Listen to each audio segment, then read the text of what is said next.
the ocean depths. To whom does all this potential belong?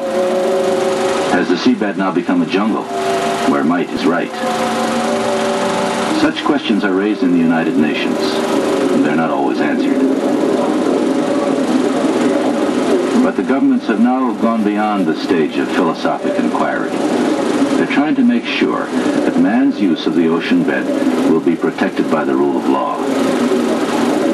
There is oil, gold, manganese, phosphate in the oceans, uncountable granaries of food, even fresh water. To whom does this all belong?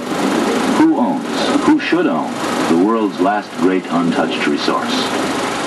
My present concern is to emphasize again, as we have already repeatedly stressed at the meetings of the Seabed Committee, that it is becoming very urgent to start serious consideration of the question of establishing clear, precise, and internationally acceptable limits to the area of the seabed beyond national jurisdiction.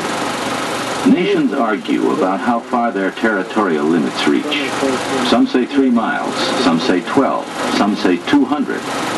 Other nations claim modest maritime limits, but argue that they alone have a fishing monopoly in this area or that.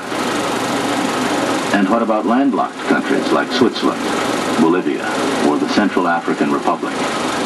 Are they to be excluded by geographic accident from a share in the ocean's good things?